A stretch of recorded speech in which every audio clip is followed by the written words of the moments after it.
outside too. I'm not used to it being light outside right now.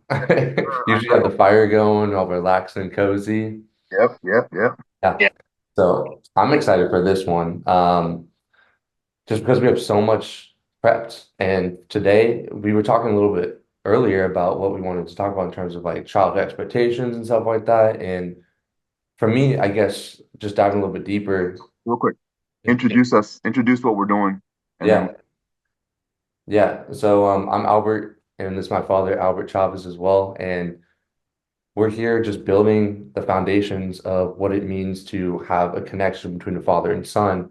And what we want to do is in the long term is build the nuclear family up from the ground up because we've noticed that there's a disconnect, specifically with fathers and sons, and we want to help build that connection once more in this new world, this modern world where every single day we want to really just find this connection, but there's been lots of talks of not really knowing how to, and we want to set the stage and set the tone for people so that way they can learn how to practice this in their world with their friends, their family, and specifically with their fathers, and just take one step at a time on this journey that we're going through. So today's a big deal. We're talking about child expectations and how that circulates and percolates in our world. For me, this hits huge because growing up and what you went through growing up are two completely different things. So we're going to share a little bit about what we went through individually and how that shaped our adult lives as well. Mhm. So, yeah, so I guess the question I have for you today, just to start it off today, is when you were growing up, when you were learning about how to interact with your family, your friends, your loved ones, how did it feel when you were 5 years old, that little boy coming back from school and wanting to embrace your family? Yeah. So, hey guys, my name's Albert again, Legacy Project here, and it's a really interesting question. So, before I answer it, I want to kind of paint a picture that everybody has different background. Your background's gonna be different than mine, son, right? And some people may relate, they may not relate. But the reality is the family that I grew up with got broken up when I was 5 years old, and there was a divorce. And I remember being, if you were to ask me where I was at, I didn't have any expectations as a 5 year old. Like I was literally this quiet kid who just got tossed around everywhere. Because when a divorce happened, I call it, I was the pawn between these two individuals who used me. So whenever I would go to different houses, I guess the one word that I would say is I expected to be alone. So I grew up this real at that I remember just vividly going to different houses and being left and just alone. So I had to spend a lot of time by myself, which the ironic thing is as I became an adult, that was the worst thing I wanted to do because it reminded me of my childhood of being alone. And so, but I will tell you, as I progressed in being a young man between 7, 8, 9, 10, I just remember my dad had custody of us. I just remember expecting that I had to get my homework done before I got to play outside. I had to do these routines of taking out the garbage, these little practices of responsibility. And those little habits, by the way, I, I believe I held on to them as an adult because it was an identity of a being of value. I've never said this before, so it's really interesting what's coming out. And so, yeah, that's a great question, dude. I wasn't really ready for that one. So, yeah. Well, it's important because we revert back to our child. And so it's really important to share that and to express it because again, you shared with me some of the exercises that you've done to embrace that inner child wound. And I think again, we talked a little bit earlier about how we wanted to, but after I was giving myself some time, is it comes up that idea of that little boy, that idea of when you were feeling unsafe comes up, and it comes up with me and you. Yeah. And so I've been writing about it a lot. I actually have a title of my Word doc of what I want to write is called The Little Boy, and it's been percolating a little bit more, and I sat with it in the last couple of hours, and um it just feels like it feels like I revert back to it. And I know that like when I don't feel like I can be myself, it comes out. And so it's really important for you as a 50-year-old man who has this look of being machismo and being very assertive and strong, this demeanor that you hold and you share it a lot of times in your work, in your podcasts, and your Instagrams, that it's okay to showcase that because it's going to come out no matter what. So I think it's really important for us to set the layer, set the foundation for tonight. Yeah, no, I appreciate you saying that. And I think the biggest breakthrough as we're talking about since you brought up childhood is I'll share a practice that happened. So I remember I was in this coaching program a couple of years ago, and this is when I learned the process of the little boy. And I never thought about it. I never thought that I was led by the little boy for most of my life until I was 48 years old. Well, what does that mean? Well, what that means to me is I never got to grow up.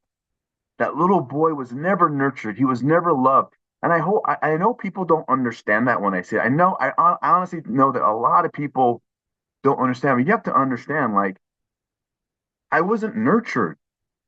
Like my mom wasn't around, and whenever I went anywhere, it was like no, I was a burden to people. So I became this passive kid that went along with everything. So I think what happened is when I became a teenager and adult, found alcohol, found women, found, just the identity, the machismo. He never grew up. And so I grew up being this Peter Pan boy with anger that didn't know how to control it. But there was this thing that I went through, and I remember 2 years ago, and I got really sad because I was like, God, I'm craving something. And you know what it was? Cartoon. One of my favorite cartoons was Woody Woodpecker. And I remember on this call, and the coach is like, then go watch Woody Woodpecker. I'm like, but that's dumb. Like, why would I do that? That's the adult telling you that. And I bet you whose words were though? And they were other adults. That's dumb. Why are you sitting and watch? So I literally went on YouTube because it's not on TV, and I literally watched Woody Woodpecker for an hour. So I say that because I know we're going down a different rabbit hole, but for me, I had to learn how to deal with this little boy that was running the show, dude. Like he would literally get angry. There's another time that I was feeling this. I was like, I want ice cream. I want ice cream. I want ice cream. And I don't eat that way anymore. So I went to the gelato store. I'm like, hey, bro, all right, we're gonna get a gelato. It tastes like ice cream. So what I'm saying is what I'm saying is I had to soothe this little person inside of me that still exists that gets anxious and gets angry. And that's the little immature boy because that's what the little boys do. They act out. I had to learn as a man though, and this is where the expectation comes in, is there's something that happened in my life really young, bro.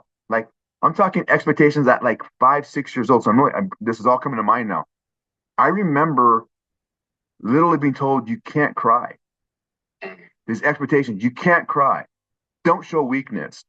Because then I was gonna get hurt, right? Don't back down. Like all of these toxic rules that were given to me, those what I how I grew up. And if I showed weakness, then I was going to get hurt. So I developed this call it this barrier, this shield around me that didn't allow any of that to happen. And so unfortunately, as you grow up and get older, I manifested all these identities with myself. And so, yeah, it's just fascinating. But my mind is like going all over the place. I never really thought about some of these traits that I got developed when I was a kid. We're talking about expectations. Right. And so kind of looking back, you said like you would watch Woody the Woodpecker. I remember you were sharing with this couple, I think it was like 2 years ago or whatever.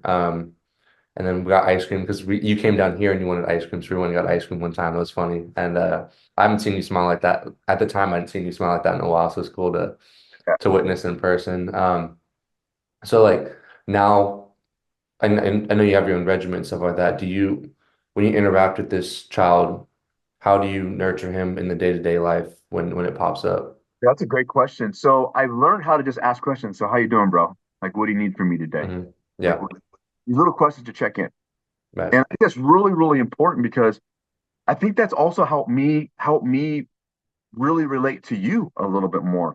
Because at times I remember I would treat you like the little 9-year-old boy, but you're a young man now. I had to really learn how to talk to myself. How would I want to be talked to if I was a 15-year-old man, or what would I want? Well, first of all, I wouldn't want to be told what to do. I wouldn't want your advice, right? But if you ask me questions, I'll answer them. So it's really helped me, I would say, really get to know like this intimate side of me. And that's what I talk about a lot, that sometimes that pain inside of us is the intimacy we're looking for, because it's that little kid that just needs a little bit of love and nurturing. And we're the only ones that know how to give it.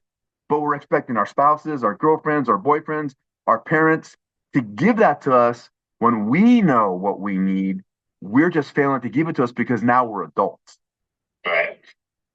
Yeah, and it's interesting too because I feel that as like I've matured into this 25 right now. And so what I remember even just transforming from college life to the professional world, right, is like this tendency to like be very, very serious, right? And this tendency to like Yeah. not know how to interact with that little person, that little boy who's like wants to just have fun and play and whatever. And I know when I'm myself and I want to like just have fun and just be silly, it feels like everything's super light, you know? And so I find it fascinating with myself and I just laugh and giggle where I'm super serious and I don't know what to do. And so I just get shelled up. But when I just want to just like go and play basketball or go and have fun, it seems like everything is so easy and lighthearted, you know? So it's just Yep. interesting. One of the things I'll share with everybody is you and I are so alike as kids. Like you were always a serious little boy. And what your mom and I would really encourage you to do, and part of it, there was this shyness about you. It was this interesting quality about you because you weren't like other little boys. Other little boys were rambunctious, and but you were never like that. So we encouraged you, sometimes too much at times. But I remember vividly, like when you started shifting just a few years ago in your demeanor about needing to change, but for years you were this young man, and I always thought that we did something wrong because of how we parented. Maybe we're too hard on you, or maybe we didn't give you enough love. All these things of guilt that your mom and I have talked a little bit about off and on over the years. But I realized that because feedback I got from my mom was you and Albert were just the same kids. I think the difference is I had to acclimate quicker into the world, right? I was I was forced to play a role at such a young age of this man already at fucking 9, 10 years old, that I think that we let you develop later in life and you had to learn on your own how to be a man. I think that's the main difference is I didn't guide you to be a man. I was forced to be quote unquote play the man role and you had to learn on your own. So they're two not good things, by the way, because I didn't do my job to as a father to mold you like you should have. I should have because honestly, I didn't know the right way because I was toxic myself. But I know the way I learned. Fuck, dude, it took me a long time to really deconstruct that identity that I had is what I learned was wrong for years and just how I held it. So and now I'm just going down a side Yeah. tangent too, is we talked about like the playbook of like how to build a family, right? And so I hear the word wrong and I'm not sure what that means. Like, is there a right way? I'm not sure, right? Is there something that you can build off of after like understanding where your parents came from and like teaching you how to parent yourself and kids versus when you were a parent trying to learn how to interact with us as kids as well? Is there somewhere that you think now after learning that there's a way to be able to not mold per se, but like understand, like let the kid nurture, be nurtured. I think I'll start with you. Like I think what I could have done better, and I'm saying right or wrong, is what I feel I did wrong was I picture this is you and this is me. I'm an adult, okay? And I'm hovering over you. Is that's intimidating, okay? Is and that's how your mom and I used to critique you as this higher person. I believe just with the people I've taught and coached and being with kids is if I was should have come at your level and talked to you at your level, because you were always intimidated by your mom and I. Kaylee wasn't, but for some reason you were. But what the lesson I would have learned is your demeanor was already submissive at times. So I should have come down your level and explain things or walk you through things and not put you down or ridicule you. I think at times that I did because that was my way of consequence or not know. I didn't really know how deep my words affected you until later. And so I'll use that as an example. This is what I should have done better as a parent, as opposed to parenting you from an elevation level of hierarchy. On the flip side, I was parented by force. See, we parented you by our words. I was parented with physical force. So I that why it's toxic about that is you don't do this, I'm going to hurt you. It's way different. So I had to learn how to get in line really quick. And I never learned how. So growing up, even to this day, conflict to me was really hard because I viewed it as fighting. Right. I viewed it as protecting myself as opposed to actually having a conversation. So those are the only that come in mind because um, I thought out of all the kids, because Kate, Alyssa was different, Kaylee was different. I thought you were the easiest because you were compliant, but I also think you were the most difficult at times because we didn't know how to parent you because you were very stoic at times, and we didn't know if it was a good thing or a bad thing, or if you were hurt, if you're happy, if you're sad, you're happy. So we never knew what if it was working or not.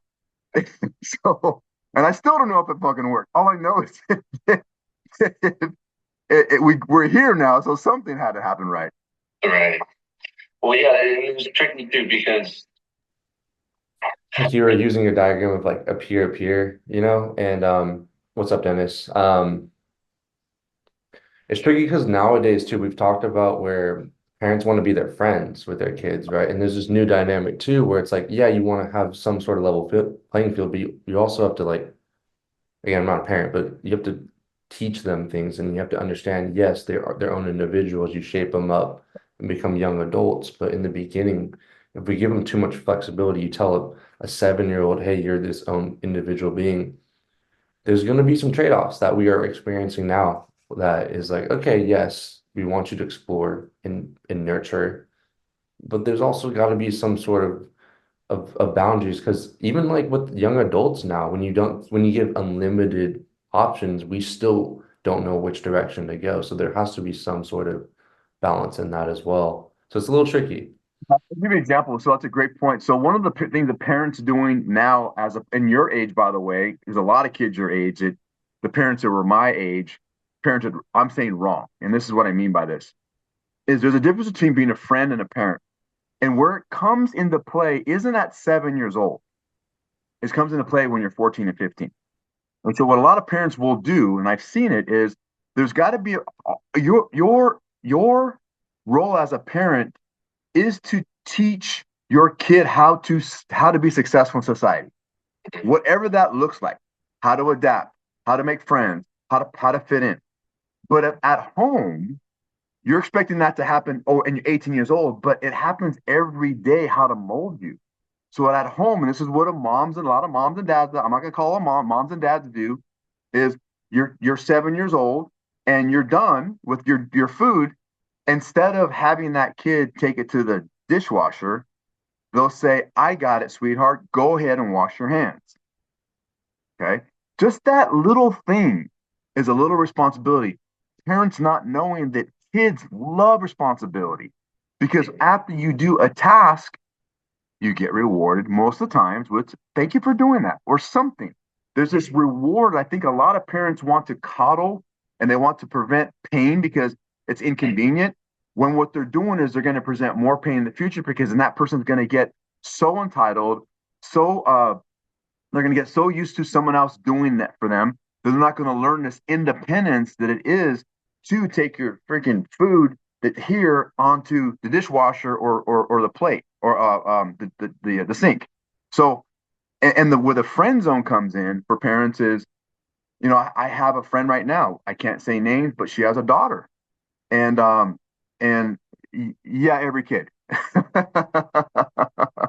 every kid needs responsibility. I don't know what you mean by that, but she has a daughter where she started vaping at 15 years old.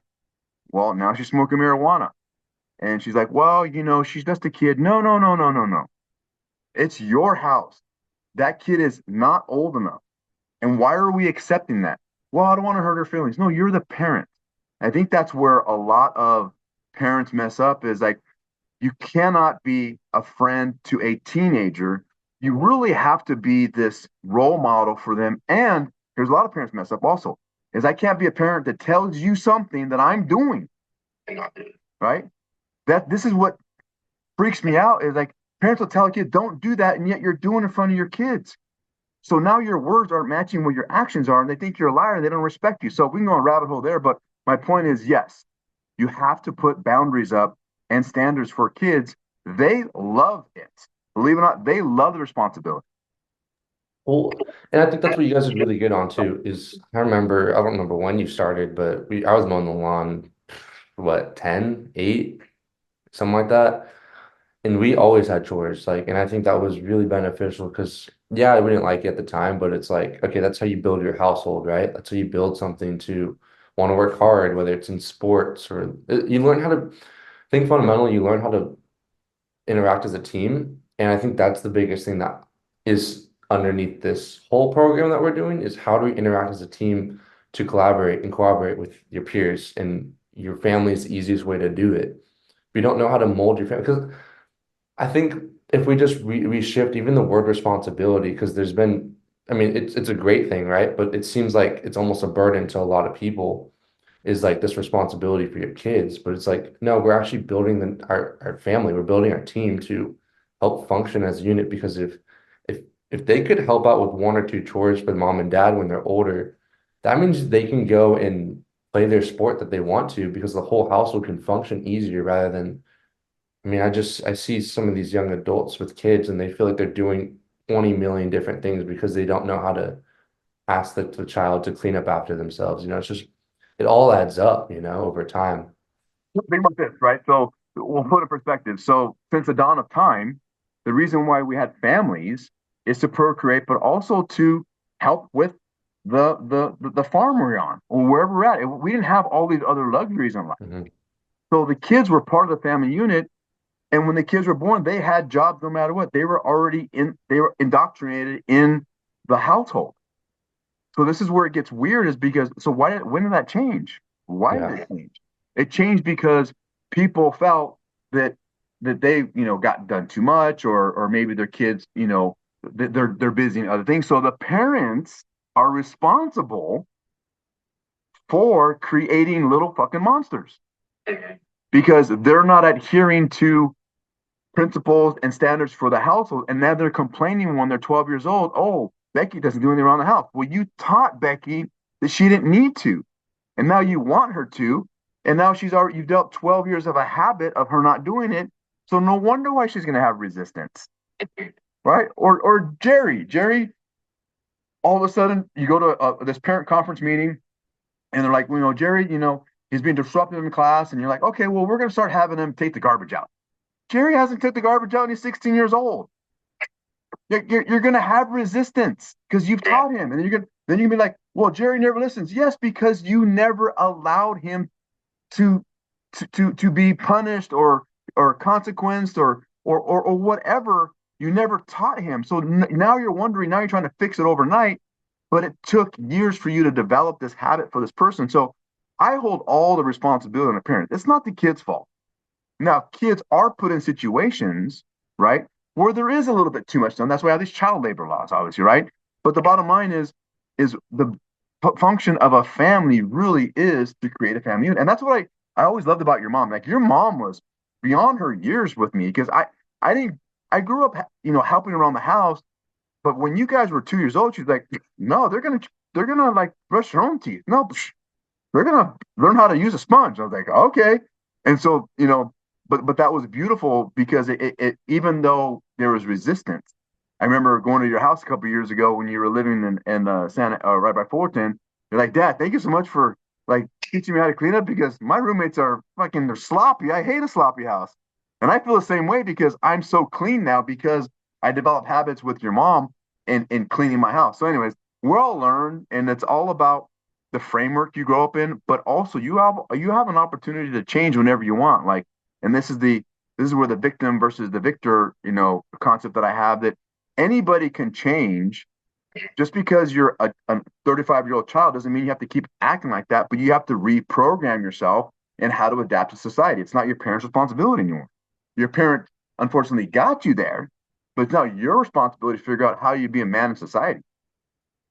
Right, and this is where the connection piece comes in. Like you mentioned about the wilderness and you grew up in Chicago.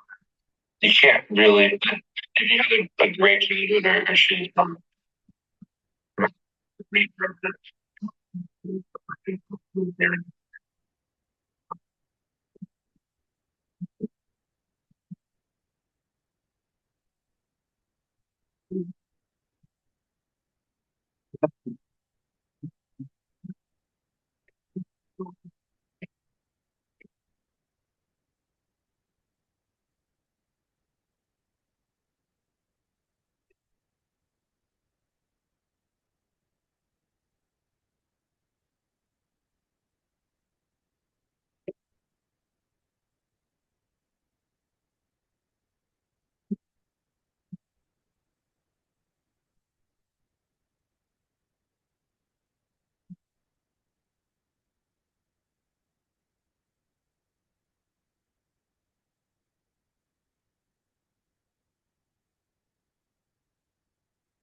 I think that's why we're having so many issues right now. Like, so we don't have a mental health issue. This is my opinion, okay? People are gonna argue, we don't have a mental health issue. Now, are there mental health issues out there? Yes, but everything can't be mental health.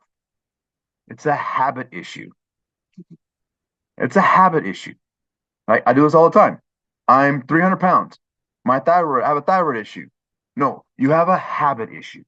Now, if we line 10 people up, maybe one of you has a thyroid issue, but you have a habit issue. You don't know how to eat, or you're eating properly, or maybe you're prone to this, that, or the other. Okay, you have a habit issue, right? And I think that's where what's that? That's something I haven't heard. That's an interesting perspective. Yeah, I've heard that before. Or again, this is my argument with alcoholism. I'll go down that rabbit hole. Is where your grandma and I we disagree on it. She's an AA counselor, and I cold turkey stop. And I believe this is my opinion. Okay, I believe AA it's a great program, but it creates that person in the victim mentality because they're having to replay over and over and over that I'm an alcoholic. I'm all these words. Like, why are you talking like that? Right. So, in my opinion, though, alcoholism isn't a disease. Now, does it permeate in different cultures? Yes. Irish, Native American are more prone because it's a process in your body. Yes, there's certain kinds, but alcoholism is a decision. It's a choice. Because if I have that beer that's sitting next to me, I'm physically opening it up. It's not a trigger. I'm making the choice to do that. Okay, and that's the big difference. Is people like they argue with me. I'm like, it's a choice. So my point to whole all this is us as human beings, right? Is yes, we have all this baggage. We have all these things that we're going that happened to us. but we still have a choice. And it's the habits that we create is what get us where we're at. So if we're constantly oversleeping, overeating, you know what you're going to look like and feel like in the next 2 months. But the habit is, well, if I get up early, if I eat a little different, if I exercise a little more, you'll know what you're going to look like in the next couple of months. They're just two different habits. And this is where the expectations of, yes, can your childhood trauma and your expectations as a kid come up in certain, yes, they can come up, but it's not the driving force. It's part of the process, but you're still an adult that you get to make decisions. And part of that impulse is that little person in there that just wants attention. And that's your job to figure out what that is so you can soothe that part of you and not let it run your life. That's what I had to learn. Yeah. Again, this is like the nature nurture argument too, right? Is like there's gonna be some little bit of ebb and flow, both of those happening in there. So, for example, with like your comment on alcoholism, right? Is like, okay, what situations are we doing to put ourselves in that way? For example, I don't buy snacks because if I buy them, they're gonna be gone in a day or two. Yeah. It's something we grew up with, so I Yeah. think that was it too. Is like now it's like a treat whenever I do it. I have zero. People are like, wow, you're so like disciplined. I'm like, I just don't buy it. I don't go to the inside of the aisles because if I do, I buy peanut butter. That's my indulgence. But like I will stick to the outside for that reason. It's again, alcoholism, I'm not sure. Yeah, tortilla chips, exactly. Yeah, I'm the same way. They're gone in a day if I buy tortilla chips for sure. Um, but it's like that habits thing is interesting because we praise mental health, mental health, mental health, mental health, and it's almost I forget the word, but a reinforcing mechanism. It seems like, yeah, it's Yeah. Yeah, bro. So, what are we going to do? Are we going to meditate now? Shit. and then what we're gonna do then would be like zombies for the rest of our life, and like what the fuck we're gonna do at that point, we're gonna then we're just that's why I don't like taking like even Tylenol that much anymore too, is because it's like there's something else going on, man. Our bodies are really smart. They've adapted for years and years and years and millions of years. Like we have to be doing something different. And so that's interesting. Yeah, self-fulfilling prophecy, that's the word. Yeah, thank you.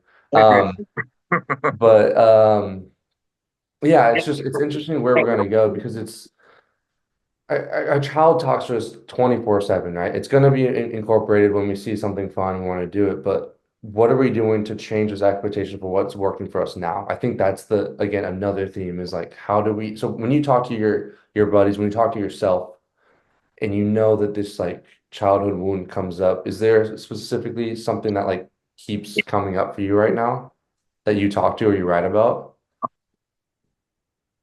Yeah, my mother wound. My mother wound's been there since I was a kid. So I'll let people know, like, my mom pretty much left me when I was 5, 6 years old.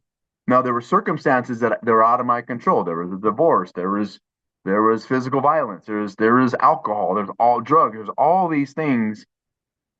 But I'm a 6 year old boy and my mom's not there. Now, was she ever nurturing before that? I don't remember. But how I view it, and I'm still struggling at times, is if my mom didn't love me, how can this woman love me?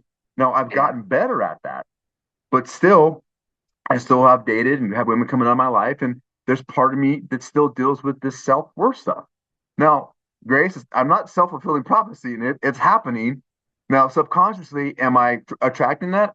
Maybe I am, but that's something that I've dealt with. But I've also pivoted is my word. I pivot to where, well, if I'm with this woman, then I'm not spending as much time with this project or things I need to do. So I'm looking at it as this is my time to really keep doing the purpose that I'm involved in. So yeah, I that wounding, I don't know if it'll ever go away. Hopefully it does, but it's diminished over the years. And since my mom and I reconnected the last couple of years, it's definitely not as in my face as much. But it's still something that I deal with because I live by myself, and I'm 52. I'll be 52 next week, and yeah, it's something that I still struggle with at times. Is that self-worth piece? Yeah.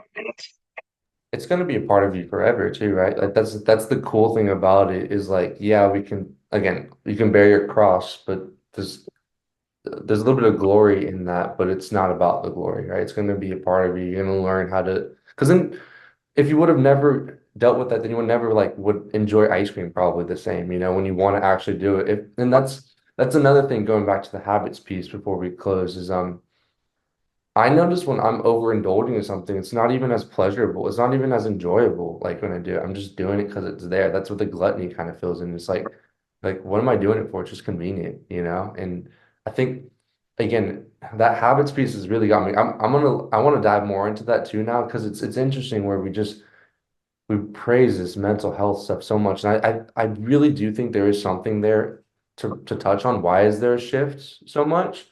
But again, we've changed so many different things in the last 5 to 7 years, like right before the pandemic, and now is like there's got to be something else that we have to take, but some accountability for, or else we're gonna keep doing the same fucking shit anyways. So I can tell you a big difference in why mental health is a problem. Okay, how it's being labeled is what I've experienced is again, this is where you and I talk again. Men and women are different. We're different, but the medical world and therapy is treating men and women the same. It's a different treatment.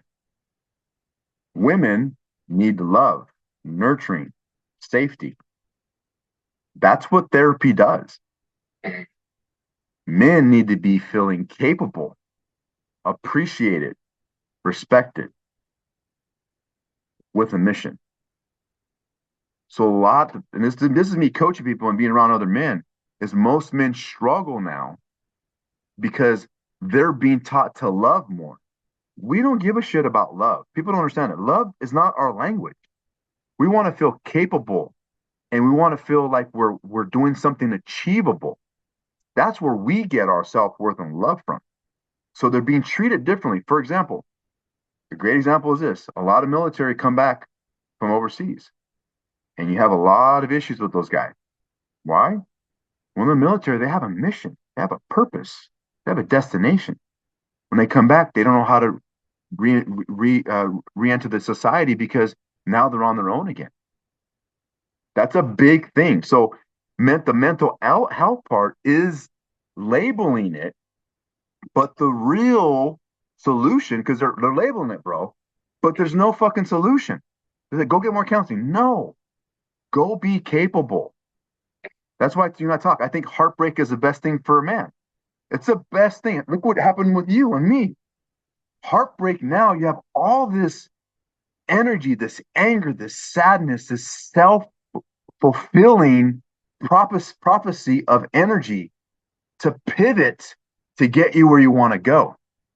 But a lot of people, instead of bringing it in to be better, they go down the spiral and they get involved in all these other things, vices, because it's a way for them to get out as opposed to going in. Right, and you touched on again, capability is the biggest thing that I heard there, even a lot. Yep. You want to feel capable, and I guess that's where some sort of therapy is necessary, right? Or just if you don't know how to do it yourself, right? So it's like you can call it coach therapy, whatever you need to do, Yep. and it needs to you need to ask for help, right? And like learn steps certain. But notice too with like the awareness issue, everyone's like, oh, it's good to be aware, it's good to be aware. Once you see the other side, it's Dark. Yeah.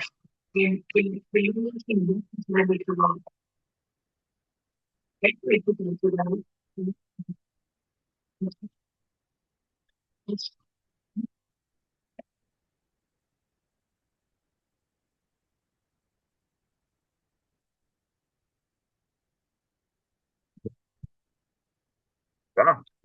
Whatever high you go, know that low is just as low.